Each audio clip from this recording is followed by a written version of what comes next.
Today's reading is from Staring at the Sun, Overcoming the Dread of Death by Irvin D Yalom.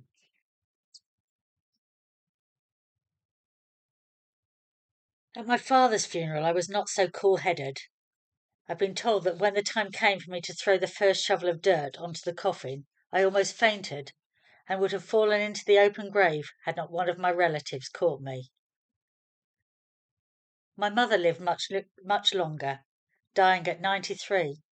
I recalled two memorable events at the time of her funeral. The first involved baking. On the night before her funeral, I suddenly felt compelled to bake a batch of my mother's wonderful kitchel. I suspect I needed distraction.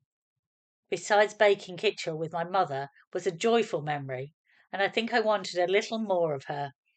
I made the dough, let it rise overnight, and early in the morning rolled it out, added cinnamon, pineapple jam, and raisins, and baked it to serve to the family and friends returning to the house to sit with us after the funeral. But the pastries were a failure. It's the only time that ever happened. I forgot to put the sugar in. Perhaps that was a symbolic message from me to myself that I had focused too much on my mother's dourness. It's as though my unconscious was nudging me. You see, you've forgotten the good parts, her caring, her endless, often unspoken devotion. The second event was a powerful dream the night after the funeral. She's been dead now for 15 years, but this dream image defies decay and still shines brilliantly in my mind's eye.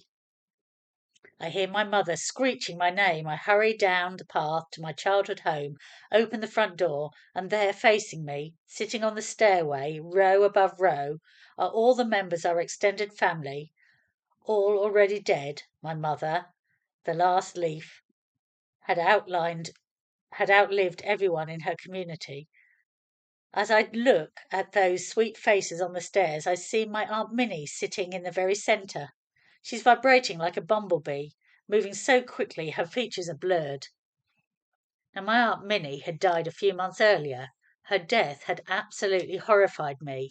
A massive stroke paralysed her, and then, though unconscious, she was unable to move a muscle in her body, aside from her eyelids. This is known as the locked-in syndrome. She remained like that until she died 2 months later.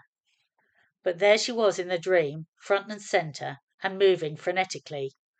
I think it was a death-defying dream. There, on the stairs, no longer paralysed, Minnie was moving again, and moving almost too quickly for the eye to see. In fact, the whole dream attempted to undo death. My mother was not dead, she was alive and calling me as she always did.